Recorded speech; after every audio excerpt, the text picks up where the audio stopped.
Good evening to all of you. कितने लोग हैं जो इस महीने ज्वाइन हुए? Raise the hand. Very good. आप सबका ग्लोबल परिवार में स्वागत है। Please give a big hand for these people. Welcome.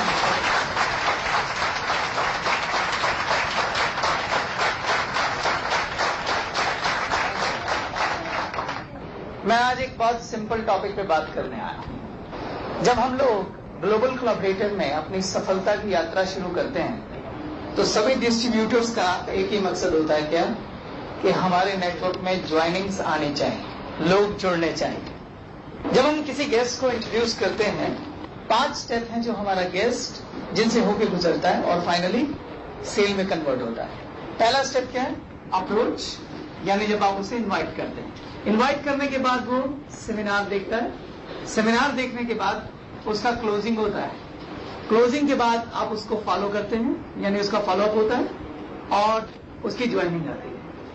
पहला स्टेप इसमें क्या है? अप्रोच, यानी कि इनविटेशन। 5 स्टेप में सबसे इंपॉर्टेंट स्टेप अप्रोच ही है, because first impression is last impression. अगर अप्रोच अच्छा है तो 4 स्टेप अपने आप अच्छे हो जाएंगे। और नए डिस्ट्रीब्यूटर्स को सबसे पहले यही सीखना होता है, हाउ टू अप्रोच या हाउ टू इनवाइट।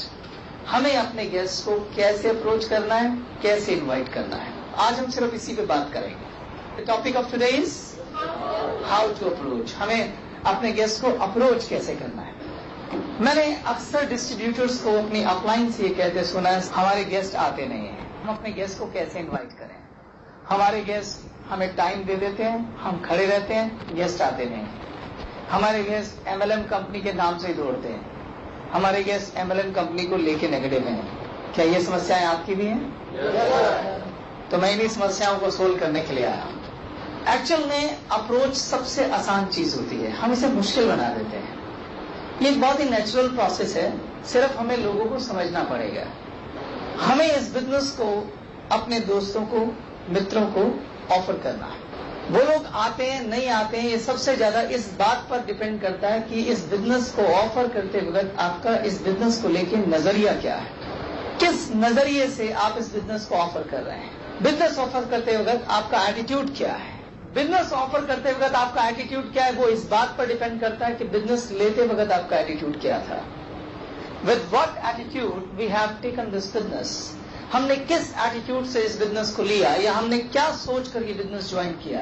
क्योंकि माइंड इट माय फ्रेंड्स, जो आपके पास है आप वही दूसरों को देते हैं। ओके? जो आपके पास नहीं है वो आप दूसरों को दे भी नहीं सकते। तो first we should discuss what we have in our hand. हमारे हाथ में है क्या? आप एक बात का वादा करते हैं कि आप ईमानदार जवाब देंगे? यस। ज्यादातर लोग जब इस बिजनेस को ज्वाइन करते हैं तो उनका एटीट्यूड क्या होता है, क्या नजरिया होता है इस बिजनेस को लेकर उनका। ज्यादातर लोग ज्वाइन करते वक्त ये सोचते हैं कि चल यार 15-16 हजार की इन्वेस्टमेंट है, करके देख लेते हैं। क्या नजरिया है? करके देख लेते हैं। हो गया तब भी ठीक, नहीं हुआ तो कम से कम प्रोडक्ट तो घर पे आ ही जाएंगे। पहला ही नजरिया ये है कि करके देख लेते हैं, यानी 50% आप उसी समय फेल हो जाते हैं अपनी थॉट्स में। 50% पुअर कॉन्फिडेंस के साथ आप इस बिजनेस में ज्वाइन करते हैं। उसके बाद ज्यादातर लोगों को कंपनी पर और बिजनेस पर फेथ ही नहीं होता है। उनका नजरिया होता है क्या पता ये कंपनी है या नहीं है, क्या पता ये कंपनी कितने दिन चलेगी। इस आधे अधूरे कॉन्फिडेंस और भरोसे के साथ हम दूसरों को अगर बिजनेस ऑफर करेंगे तो क्या लोग आएंगे? माइंड इट माय फ्रेंड्स, जिस एटीट्यूड के साथ आप बिजनेस ऑफर करेंगे दूसरा उसको आराम से रीड कर लेगा। अगर आपको कॉन्फिडेंस नहीं है कंपनी पर, अगर आपको कंपनी के प्रोडक्ट्स के ऊपर कॉन्फिडेंस नहीं है, अगर आपको कंपनी के बिजनेस प्लान पर कॉन्फिडेंस नहीं है, तो वो जो पुअर कॉन्फिडेंस है जब आप बिजनेस ऑफर कर रहे होंगे वो साथ जाएगा, जरूर जाएगा, और दूसरा इसे आसानी से रीड भी करेगा। आपको इस बिजनेस पर, इसके भविष्य पर, इसके पोटेंशियल पर कॉन्फिडेंस होना चाहिए। लेकिन वो कॉन्फिडेंस आएगा कैसे? वो कॉन्फिडेंस आएगा जब आप कंपनी के एजुकेशन क्लासेस को अटेंड करेंगे। आपको सारी क्लासेस अटेंड करनी चाहिए। आपको कंपनी को समझना चाहिए, देखना चाहिए कि कंपनी प्राइवेट लिमिटेड है या नहीं है तो उसका रजिस्ट्रेशन नंबर क्या है, क्या कंपनी सेल टैक्स दे रही है, क्या कंपनी कानूनी तौर पे सही चल रही है? कंपनी को चलाने वाले कौन लोग हैं? क्या उनके पास उतना एक्सपीरियंस है कि वो कंपनी को दूर तक ले जा पाए? और अगर आपको माइंडेड में ये, अगर आपको भरोसा हो जाए कि ये कंपनी दुनिया के अच्छे एक्सपीरियंस लोगों के हाथ में है, अगर आपको भरोसा हो जाए कि ये कंपनी आगे बहुत दूर तक जाने वाली है, अगर आपको समझ में आ जाए कि नेटवर्क मार्केटिंग का फ्यूचर इंडिया के अंदर बहुत ब्राइट है, अगर आपको समझ में आ जाए कि नेटवर्क मार्केटिंग की दुनिया में अगली शिफ्ट है, अगर आपको समझ में आ जाए कि यहां से आपके सपने 100% पूरे होंगे, आप इतनी एजुकेशन, इतनी ट्रेनिंग अटेंड कर चुके हो कि आपको पूरा कॉन्फिडेंस हो कि इस बिजनेस में कामयाब हुआ जा सकता है और इसमें किसी को कामयाब किया जा सकता है, जब वो स्टेज आपके पास आ जाए, बिलीव मी, लोग आपके कहने पे 16,000 क्या 16 लाख भी खर्च कर देंगे, लेकिन वो बिलीफ, वो विश्वास, वो भरोसा आना चाहिए। आएगा कैसे? उसके लिए आपको कंपनी की सारी एजुकेशन क्लासेस अटेंड करनी चाहिए, आपको कंपनी को समझना चाहिए, कंपनी की मीटिंग्स अटेंड करनी चाहिए, आपको प्रमोशन सेरेमनी अटेंड करनी चाहिए, आपको उन सभी एक्सपीरियंस लोगों के साथ बैठना चाहिए जिन्होंने यहां से कुछ अचीव किया है। सुमित को जानते हैं आप? अपना घर बार छोड़कर वो सोनीपत में बैठा हुआ है। क्यों? कोई कब अपना घर बार छोड़ के फुल टाइम इस काम में लगेगा? जब उसे पूरा भरोसा होगा, नहीं तो कोई छोड़ सकता है? सुग्रीव अपना सब घर बार छोड़ के रोहतक में लगा हुआ है। सरबजीत अपना कोई भी काम नहीं करता, सिर्फ फुल टाइम कंपनी में काम करता है। मैं ये सिर्फ 3 लोगों के नाम ले रहा हूं, ऐसे बहुत सारे लोग हैं जिनके नाम लेना मुश्किल है इस क्लास के अंदर, जो पूरे फेथ के साथ अपना सब काम छोड़ के सिर्फ इस काम को कर रहे हैं, और वो सिर्फ तभी कर सकते हैं जब उनके पास वो भरोसा हो, और वो भरोसा है और उन्होंने काम किया और उनके रिजल्ट उनके पास है। आप किसी से भरोसा उधार नहीं ले सकते, भरोसा आपका सिर्फ अपना होता है। इसलिए आप अपनी पूरी इंटेलिजेंसी झोंक दो सच पता करने में, अपने विश्वास को ढूंढने में। एक बार तुम्हें इस बिजनेस पे विश्वास हो गया, एक बार अगर तुम्हें इस कंपनी पे विश्वास हो गया, बिलीव मी माय फ्रेंड्स, लोग आपके पीछे कतार लगा के खड़े हो जाएंगे। मैं आपको एक स्टोरी शेयर करता हूं। मेरे एक अंकल है मिस्टर राम, उनकी अपनी धागों की फैक्ट्री थी, धागे बनाने की। उनके दोस्त हैं मिस्टर हेमंत। मिस्टर राम अपनी धागे की फैक्ट्री से 20-25 हजार महीना कमा लेते हैं। हेमंत ने मिस्टर राम से कहा कि मेरे बेटे को भी तुम स्टैंड कर दो, क्योंकि हेमंत ने कहा मैं तो जॉब करता हूं, मेरे पास कोई बिजनेस नहीं है, तुम इसे अपने साथ अगर बिजनेस में सेट कर सको या बिजनेस शुरू करा सको कोई स्कूल। मिस्टर राम ने हेमंत को कहा ठीक है 2 लाख रुपए अरेंज करके दो, मैं तुम्हारे बेटे की फैक्ट्री लगवा देता हूं। क्या लगता है आपको, हेमंत 2 लाख रुपए अरेंज करेगा कि नहीं करेगा? 200% करेगा। क्यों करेगा? क्योंकि उसने राम की बात में राम का भरोसा देखा है, राम की आंखों में विश्वास देखा है, धागे के काम को लेकर कॉन्फिडेंस देखा है। यस और नो? वो विश्वास हेमंत को दोबारा सोचने के लिए मजबूर नहीं कर रहा है। उसने ऑन द स्पॉट 2 लाख रुपए अरेंज किए और राम के हाथ में दे दिए, मेरे बेटे की फैक्ट्री लगवा दो। वही विश्वास अगर आपके पास इस काम को लेके होगा, कोई क्या 16,000 रुपए नहीं खर्चेगा आपके लिए? खर्चेगा। यस। तो पहली चीज क्या है? बिजनेस पर फेथ आना चाहिए, विश्वास होना चाहिए। First and most important thing is with what attitude you have taken this business in your hand. किस एटीट्यूड से आपने इस बिजनेस को लिया है, क्योंकि जिस एटीट्यूड से आपने इसको लिया, आप उसी एटीट्यूड से आगे ऑफर भी करने वाले हैं। अगर आपका भरोसा अधूरा है तो वो अधूरापन भी अप्रोच में जाएगा, अगर आपका विश्वास अधूरा है तो वो भी अप्रोच में जाएगा। और सामने वाला क्यों एक ऐसे आदमी पे पैसा लगाएगा जिसे खुद पे विश्वास नहीं? 16,000 क्या कोई 1600 भी नहीं लगाएगा? यस और नो?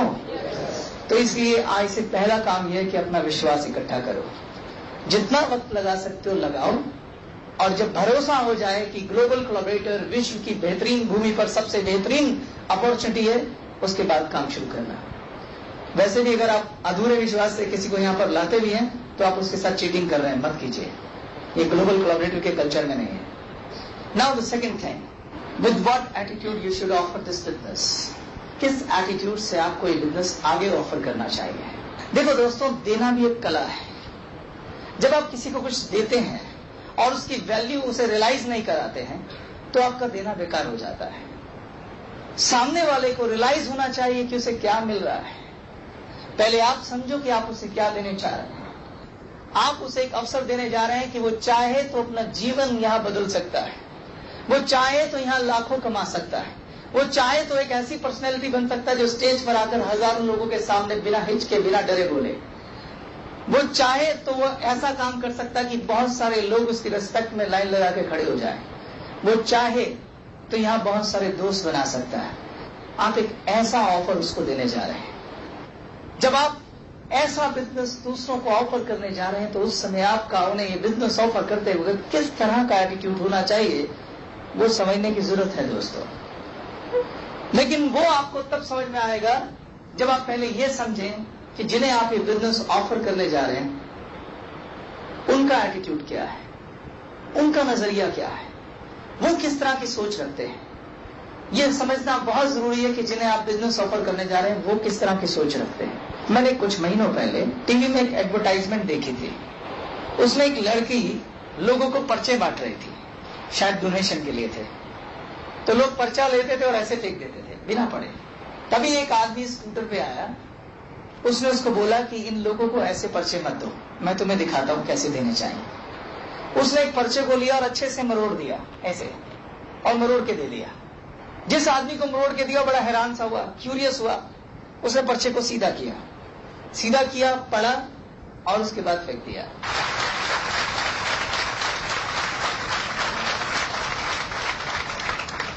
बाहर जो लोग हैं इन्हें आप कोई चीज सीधे तरीके से, आसान तरीके से देंगे, इन्हें हजम नहीं होता। इन्हें आदत है मुड़ी चीजों को सीधा करके पढ़ने की। कुछ साल पहले की बात है, न्यूज़पेपर में एक बड़ी इंटरेस्टिंग खबर आई थी कि एक आदमी ने आईटीओ चौक पर दिल्ली में 500 के नोट बांटने शुरू कर दिए थे। बाद में पुलिस ने उसे पकड़ लिया, किसी पंडित ने उसको बोला होगा। तो जब वो 500 के नोट बांट रहा था लोग ले ही नहीं रहे थे, लोग डर रहे थे। वो 500 रुपए नहीं ले रहे थे। वो इसलिए नहीं ले रहे थे क्योंकि आज तक कभी ऐसा हुआ नहीं, कोई 2 रुपए नहीं बांटता। भिखारी भी आ जाए तो बड़ी मुश्किल से चवन्नी निकाल के देते हैं, ऐसा ना। अब एक आदमी 500 के नोट बांट रहा है, कैसे विश्वास करेंगे वो? उसकी भी यही गलती थी। जिस देश में लोगों को ये आदत हो कि दिन रात मेहनत करके अगर वो 500 रुपए की मजदूरी करते हैं तो उसमें भी लोग उन्हें 400 रुपए देते हैं और वो खुश हो जाते हैं कि चल यार 400 तो आए। उन्हें कोई 500 रुपए फ्री में देगा तो कैसे लेंगे वो? इसलिए आपको ये भी समझना पड़ेगा कि जिन्हें आप बिजनेस ऑफर करने जा रहे हैं कि वो कैसी सोच रखते हैं। उन्हें कुछ भी मुफ्त में देने की कोशिश करोगे, उन्हें बात हजम नहीं होने वाली। उन्हें तो ये सुनने की आदत है कि लोग उनकी डिमोशन की बात करें, तरक्की की नहीं। वो तो ये जानते हैं कि जो आसपास के लोग हैं वो हमारी तरक्की से खुश नहीं होते। वो तो ये जानते हैं कि लोग अपने काम की सफलता का राज दूसरे को नहीं बताते। वो तो ये जानते हैं कि अगर आप किसी को कहेंगे कि मुझे भी कहीं काम पे लगवा दो तो वो कोशिश करेगा कि कभी काम पे लगे ही ना। उन्हें आप जाके बोलें कि आपके लिए बड़ा शानदार बिजनेस है, आओ तुम्हारी जिंदगी बदलें, तो उनके लिए तो एक हैरान करने वाला स्टेटमेंट है ना। इसलिए समझना पड़ेगा कि वो क्या सुनना चाहते हैं। एक गांव में एक किसान था, उसका नाम था रामलाल। रामलाल जब अपने खेतों में हल चला रहा था तो उसका हल एक मेटल यानी धातु से टकरा गया। जब धातु से टकराया तो उसने वहां पे खुदाई शुरू की।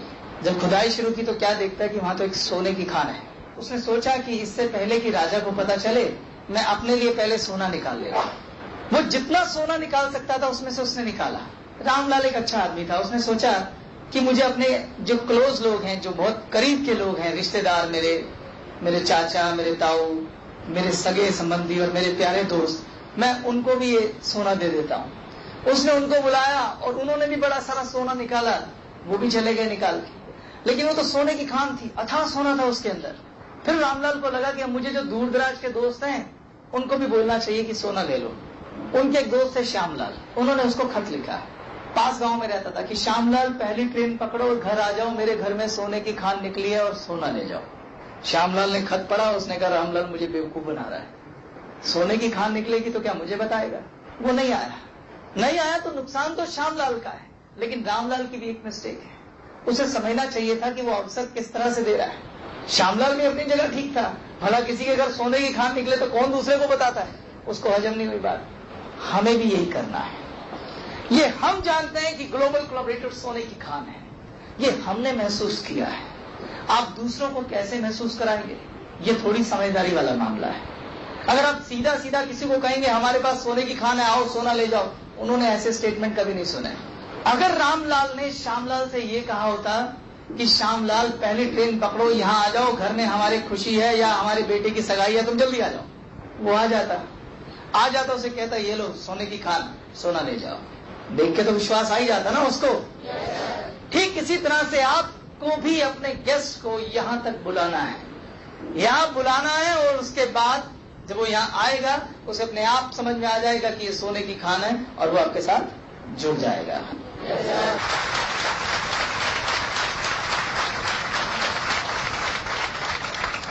तो पर्पस क्या है? लोगों को यहां तक इनवाइट करना। पर्पस क्या है? लोगों को प्रेजेंटेशन तक पहुंचाना, क्योंकि प्रेजेंटेशन पहुंचने से पहले वो ये जज नहीं कर सकते कि वो सोने की खान है या नहीं है। ये तो प्रेजेंटेशन ही बताएगी कि ये सोने की खान है या नहीं है। तो आपको किस एटीट्यूड से लोगों को बिजनेस ऑफर करना चाहिए? किस एटीट्यूड से? मान लीजिए कि आप एक कंपनी में जॉब करते हैं, आपकी तनख्वाह है 10,000 रुपए। उस कंपनी में सुपरवाइजर पोस्ट के लिए 2-3 सीट खाली हैं। आपका एक दोस्त आपसे कहता है कि भाई मुझे लगवा दो, 4,000 तनख्वाह है सुपरवाइजर की, भाई मुझे लगवा दो। आपने मन में सोचा चलो इसको लगवा देते हैं। इस समय आप उसकी जॉब लगवाने जा रहे हैं, किस तरह का एटीट्यूड होगा आपका? जानते हैं आप अपने उस दोस्त से क्या क्या उम्मीदें करेंगे? आप उम्मीद करेंगे कि अगर मैं सुबह से 10 बजे का टाइम दूं तो ये ठीक 9:45 पे मेरे घर होना चाहिए। आप उससे उम्मीद करेंगे कि अगर ये बाई चांस 10 बजे नहीं आया तो मैं सीधा ऑफिस चला जाऊंगा और उसे दोबारा पलट के फोन नहीं करूंगा। आप उम्मीद करेंगे कि जब वो उसको जॉब दिला दो तो वो 4 बार थैंक यू बोले। बाई चांस वो दोस्त अगर 10 बजे नहीं आया, आप ऑफिस चले जाएंगे बिना देर किए, और जब आप शाम को वापस आएंगे तो आप उसे फोन भी नहीं करेंगे। जब वो शाम को खुद आएगा कि भाई साहब मेरे साथ बड़ी प्रॉब्लम हो गई, तो आप उसे कम से कम रियलाइज कराएंगे, भैया ऐसे नौकरी नहीं मिलती, वो चली गई 3 सीटें, ऐसे ही बोलेंगे ना?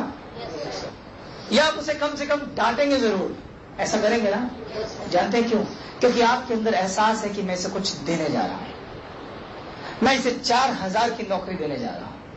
जब 4,000 की नौकरी का एक अवसर देने के लिए आपका ये एटीट्यूड है, तो ग्लोबल कोलैबोरेटर की अपॉर्चुनिटी देने के लिए कैसा एटीट्यूड होना चाहिए?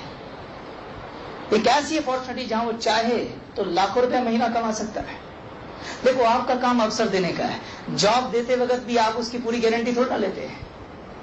आपने उसको जॉब दी, 4,000 की नौकरी पे वो लगा, उसके बाद उसकी मेहनत है, उसकी मेहनत है कि वो वहां से चाहे तो मैनेजर बन जाए, या उसका निकम्मापन है कि वो बाहर चला जाए। सारी जिम्मेदारी उसकी खुद की है। ठीक वही बात यहां भी है। यहां भी आदमी को इस कर्म भूमि पे खुद को साबित करना पड़ेगा।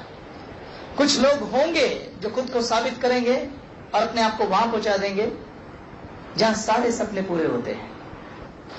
हमारे डिस्ट्रीब्यूटर क्या मिस्टेक करते हैं? लोगों से रिक्वेस्ट करने लग जाते हैं, भाई मेरी खातिर प्लीज आ जाओ, सेमिनार देख लो। अब बाई चांस आदमी ने 10 बजे का टाइम दिया और वो आया नहीं, आप उसे खुद ही फोन कर देते हैं, आपका मैं इंतजार कर रहा था, आप आए नहीं। जरूर आपको कोई काम पड़ गया होगा। क्या काम पड़ गया था आपको? वो बोलेगा मेरे पड़ोसी का भैंस चोरी हो गया था, मैं चला गया ढूंढने। आप कहेंगे ओहो बड़ी दुख की बात है, कोई बात नहीं, मैं कल आपका फिर इंतजार करूंगा, आप कल 10 बजे आ जाना। अगले दिन वो फिर 10 बजे नहीं आया, फिर आप फोन करेंगे, क्या दिक्कत हो गई थी आपको? मैं आपका इंतजार कर रहा था, आप पहुंचे नहीं। जरूर परेशानी हो गई होगी आपको, क्या हुआ था? वो बोलेगा उसकी भैंस मिल गई थी तो मैं बधाई देने चला गया था। वो आपसे ऐसी उम्मीद नहीं करता है। वो आपसे उम्मीद करता है कि आप उसे डांटें, वो आपसे उम्मीद करता है कि आप उसे रियलाइज कराएं कि उसने आपका वक्त खराब किया है।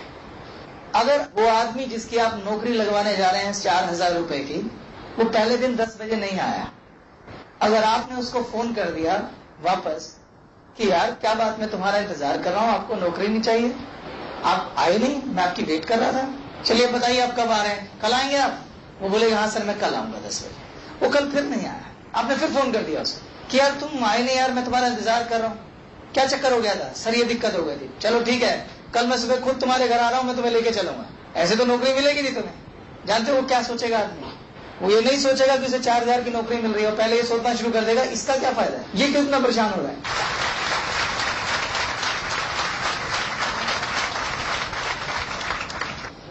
आपको समझना पड़ेगा कि ये लोग कैसे सोचते हैं।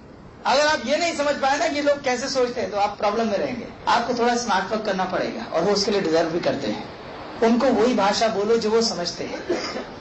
ऐसी भाषा बोलोगे जो वो समझते ही नहीं है तो लोग नहीं आएंगे। आपको अपने बिजनेस को ऑफर करते वक्त अपना एटीट्यूड तो ऊपर रखना ही पड़ेगा। मैं बिल्कुल ऐसे ही करता था, ऐसा होता सबके साथ है। मैंने किसी को टाइम दिया और कोई नहीं पहुंचता था 10 बजे, मैं उसी समय फोन करके उसे झाड़ लगा देता था अच्छे से। मैं पागल हूं क्या तुम्हारा वेट कर रहा हूं? मेरा टाइम बहुत कीमती है।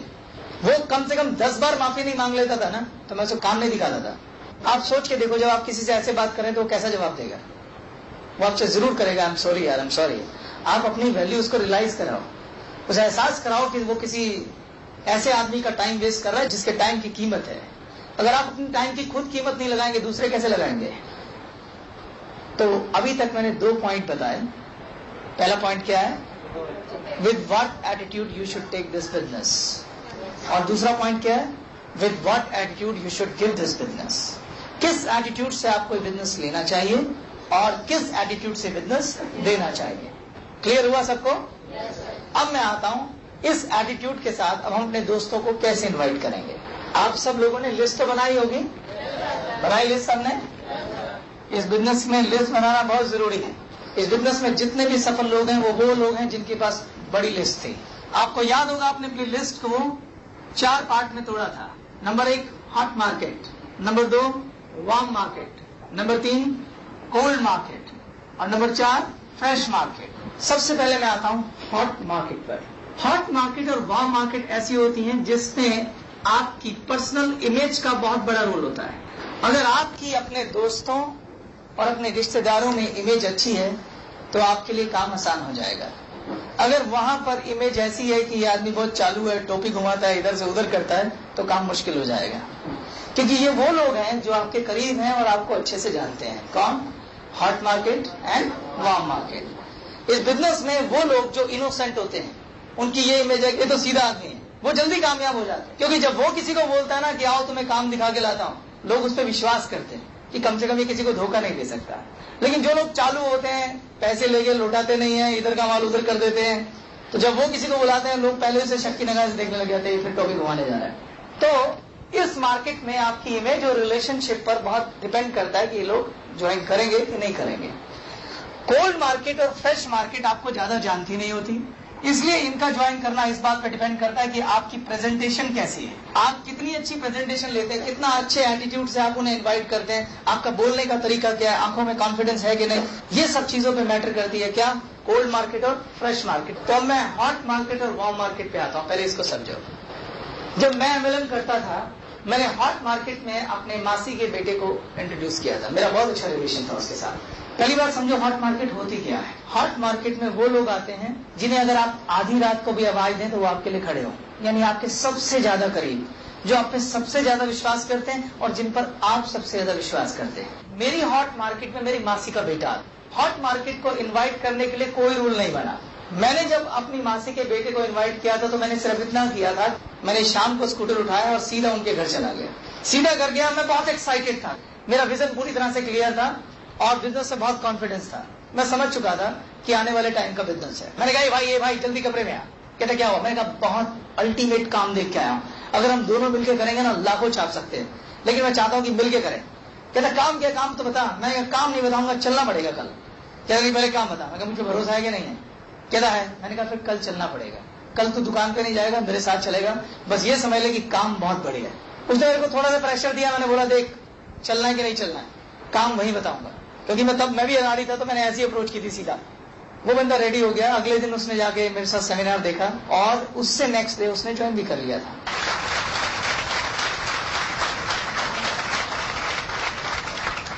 तो हॉट मार्केट के लिए कोई रूल नहीं है, उन्हें तो कान पकड़ के भी ज्वाइन कराया जा सकता है, वो तो आपके कहने पे भी ज्वाइन कर सकते हैं, लेकिन उन्हें फिर भी ये बात जरूर बोलना कि देखो मेरी वजह से नहीं ज्वाइन करना है, अगर तुम्हें लगे कि अपॉर्चुनिटी अच्छी है तब ज्वाइन करना।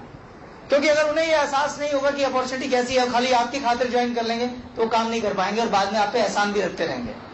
इसलिए उन्हें भी रियलाइज करा के ज्वाइन कराना है। सेमिनार में पहुंचाने तक आप अपने हक का इस्तेमाल करो, सेमिनार के बाद नहीं। उसके बाद उसे बोलो तुम्हें लगता है तो करो, तुम्हें नहीं लगता तो मत करो, मेरे लिए मत करना। क्योंकि जब उसे एहसास होगा कि ये काम बहुत अच्छा है वो तभी काम करेगा। आपको उसकी सेल से क्या 700-800 रुपए चाहिए? आपको उसकी लाइफ बदलनी है। आपको खुशी तब होगी जब आपका कोई सगा संबंधी लाखों रुपए कमाए, और वो लाखों तब कमाएगा जब वो अपॉर्चुनिटी को समझेगा, नहीं तो काम ही नहीं कर पाएगा। वार्म मार्केट में गिविंग एटीट्यूड दिखाना पड़ता है। वार्म मार्केट में मेरा एक दोस्त था अमित को मैंने फोन किया। मैं कहा, हाय अमित, हाउ आर यू। बहुत पहली चीज है कि आपकी आवाज में एक्साइटमेंट होनी चाहिए। देखो एक बात बताओ, अगर किसी को कोई जॉब मिल जाए जो खाली था, अचानक जॉब मिल जाए 5,000 10,000 की, उसके आवाज, उसकी बात कैसी हो जाएगी? जस्ट फील इट, कैसी हो जाएगी? पूरी जोश में होगी, एक्साइटमेंट में होगा, वो हर बात बड़े एक्साइटमेंट में कर रहा होगा। क्यों? उस दिन अचीवमेंट का डे है। आपको एक ऐसा बिजनेस मिला है जिसमें आपको लगता है कि आप बहुत जल्दी अपने सपने पूरे करने वाले हैं और आपको विश्वास है उसमें। विश्वास अगर है तो आपकी बात में एक्साइटमेंट होनी चाहिए, जोश होना चाहिए। अगर वो चीज आपके गेस्ट ने नोटिस कर ली ना, तो समझ जाएगा कि इसकी बात में दम है, इसे जरूर कुछ मिल गया है। समझ रहे हो मैं क्या कहना चाह रहा हूं? और आप अगर डर डर के बोल रहे हैं, और डर डर के आप तब बोलेंगे जब आपने बिजनेस ठीक से एक्सेप्ट ही नहीं किया, तो वो भी वो नोटिस कर जाएगा। तो मैंने अमित को सीधा फोन किया और मैंने बड़ी एक्साइटमेंट बोला। मैंने कहा, हाय अमित, क्या कर रहा है? कहता, कुछ नहीं, खाली हूं। मैं, कितना सैलरी है तेरा? कहता, 8,000। मैंने कहा, एक ऐसा काम देखा तेरे लिए कि तू कम से कम 20,000 में महीना कमा सकता है, और तू कमा सकता है, मैं जानता हूं। वो तेरे लिए बिल्कुल फिट है। मैं अगर करना है तो बता। जब मैंने उसको ये बात बोली तो वो थोड़ा एक्साइटेड हुआ, क्योंकि मेरी आवाज में पहले एक्साइटमेंट थी कि काम किया, कैसे है, बताओ तो सही। मैं कहा, वो तुझे मिलने में बताऊंगा। तो एक काम कर, परसों अपनी ऑफिस की छुट्टी कर ले, हम दोनों चल रहे हैं। कि काम क्या है, काम तो बता। मैंने कहा, मैं बोल रहा हूं ना, फेथ है कि नहीं है? नहीं आना तो छोड़ देने दे। मैं ये बात बड़ी जल्दी बोलता था। जैसे मैंने बोला छोड़ रहने दे, कहता नहीं मैं आ जाऊंगा। मैं छुट्टी कर सकता है कि नहीं कर सकता? कहता है मुश्किल है। मैंने कहा, शाम तक बता दियो, अगर तू नहीं आया तो मैं अकेला चला जाऊंगा। शाम को फोन आ गया, मैं छुट्टी कर रहा हूं, चलते हैं। सिर्फ एटीट्यूड, कोई कन्विंसिंग की जरूरत नहीं है। मैंने उससे वैसी बात की जैसी वो उम्मीद कर रहा था। अगर मैं हल्की सी भी कन्विंसिंग मारता कि नहीं तो प्लीज छुट्टी कर, तुझे मजा आ जाएगा, अब देख मेरी खातिर चल, यही कर, वो कभी नहीं करता। हम यही गलती करते हैं कि नहीं करते? सिर्फ एटीट्यूड दिखाने की जरूरत है। वार्म मार्केट में हमेशा एटीट्यूड रखो। अब हम आते हैं कोल्ड और फ्रेश मार्केट में। कोल्ड और फ्रेश मार्केट आपकी प्रेजेंटेशन और ड्रेस कोड पे आती है। प्रेजेंटेशन और ड्रेस कोड क्या है? कोल्ड मार्केट अगर आप चाहते हैं कि आपकी एक आवाज पे आ जाए, तो उसके लिए आपको अपने अंदर कुछ चेंजेस लाने पड़ेंगे। चेंजेस मतलब बदलाव। दो तरह के चेंज होते हैं, internal change and external change. Internal change मतलब आंतरिक बदलाव, और एक्सटर्नल चेंज मतलब बाहरी बदलाव। पहले मैं एक्सटर्नल चेंज की बात करता हूं। जिस दिन आप ज्वाइन करते हैं उस दिन शीशे के सामने जाके खड़े हो जाओ, ऊपर से नीचे तक शुरू हो जाओ। सबसे पहले आओ बालों पर, हेयर कट। आपको अपने आप को ऐसा बदलना है कि जो लोग आपको देखते हैं, जो कोल्ड मार्केट आपकी, जिनसे सिर्फ राम राम नमस्ते है, वो आपके चेंज को एक नजर में नोटिस कर लें। उन्हें लगे कि आप में कोई बेहतर चेंज आया है, और जैसे ही उन्हें लगेगा कि बेहतर चेंज आया, वो जरूर आपसे पूछेंगे, क्योंकि उससे पैदा होती है क्यूरियोसिटी।